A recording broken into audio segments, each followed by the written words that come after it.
Saudara-saudari terkasih umat Allah dan pendengar setia Komsos Santo Yosef Pandan, selamat jumpa kembali di tahun yang baru ini.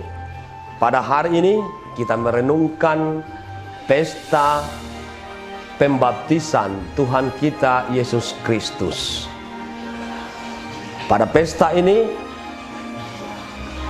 masa Natal pun akan diakhiri dan mulailah masa yang biasa.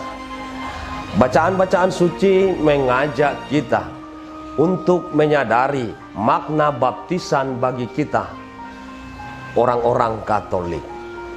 Untuk memulai permenungan ini saya beri sedikit ilustrasi kecil.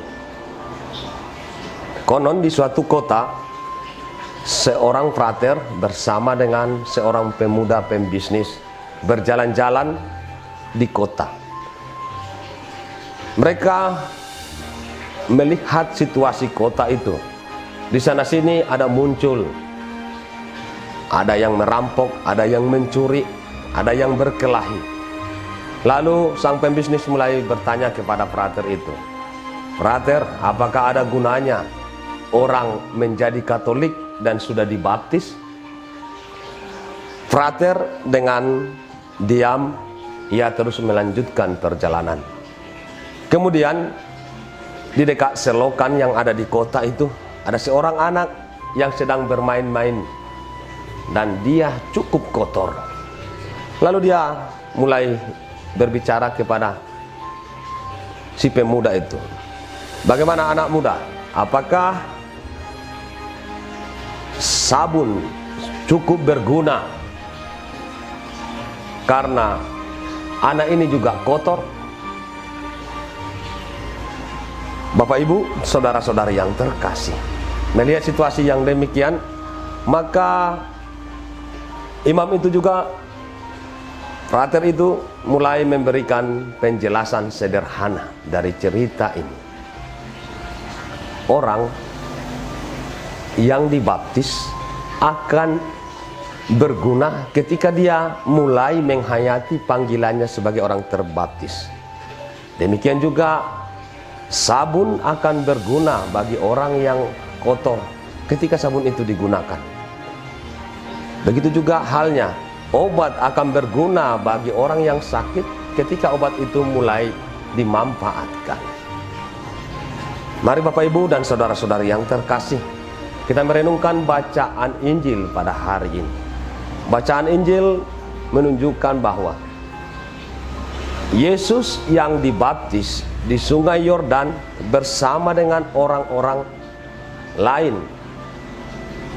Lalu bisa menimbulkan pertanyaan bagi kita, apakah Yesus masih membutuhkan pembaptisan? Apa makna pembaptisan bagi Yesus? Pertama-tama, makna pembaptisan bagi Yesus ialah ia ingin merasakan apa yang dirasakan oleh umat manusia. Ia mau berpartisipasi dalam kehidupan penjarahan umat manusia di dunia ini. Ia mau ikut menderita, dan dari situ ia datang untuk menyelamatkan manusia yang ia tebus itu. Di sana Yesus mau menunjukkan juga bahwa lewat baptisan yang ia terima, dia juga mau melepaskan manusia dari kekuasaan dosa. Kalau inilah makna baptisan bagi Yesus yang dikuatkan dengan turunnya Roh Kudus. Inilah anak yang kukasihi, kepadanya lah aku berkenan. Allah sungguh-sungguh memilih Yesus menjadi anak yang ia kasihi. Kita juga yang sudah menerima baptisan, kita hendaknya menjadi anak yang dikasihi oleh Tuhan. Kalau kita menjadi anak yang dikasihi oleh Tuhan, maka seluruh tindakan kita, seluruh tingkah laku kita harus menyesuaikan diri dengan apa yang dilakukan oleh Yesus sendiri. Lewat bacaan yang pertama, kita diajak untuk selalu mencari Tuhan dalam seluruh pengalaman-pengalaman hidup kita. Dan kalau kita merasa bahwa Tuhan itu masih dekat, maka kita berseru kepadanya. Tuhan akan selalu mendampingi kita, menemani kita, asal kita mau membuka diri kepadanya. Tidak usah takut ketika kita ada permasalahan, baik dalam keluarga, baik dalam masyarakat, atau dalam pekerjaan masing-masing. Selalu ingat apa yang dikatakan oleh Pastor Theophil almarhum, Bereng Masilangi. Selalu memandang salib, maka kita juga akan mendapatkan pengharapan. Pembaptisan Yesus menghantar kita untuk menyadari status kita sebagai orang-orang terbaptis dan anak-anak Allah. Mari kita juga bertindak seperti yang dikehendaki oleh Yesus. Terima kasih kepada para penonton setia Komsos Paroki Santo Yosef Pandan. Mari saksikan setiap minggunya renungan-renungan yang dibawakan oleh para imam di Keuskupan Sibolga ini.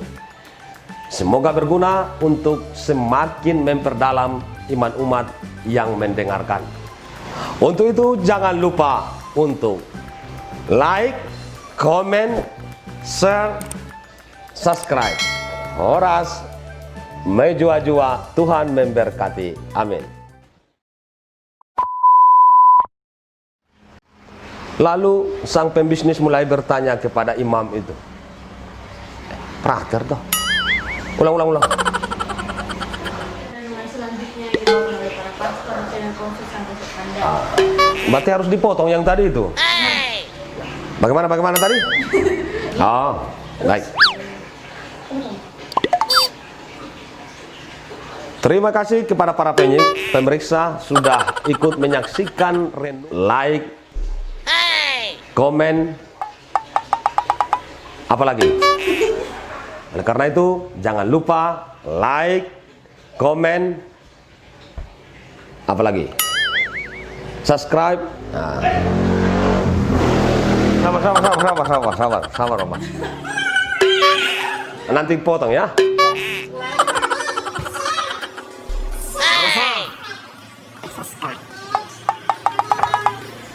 Untuk itu jangan lupa untuk like, komen, share, subscribe. Horas, mejua-jua, Tuhan memberkati. Amin.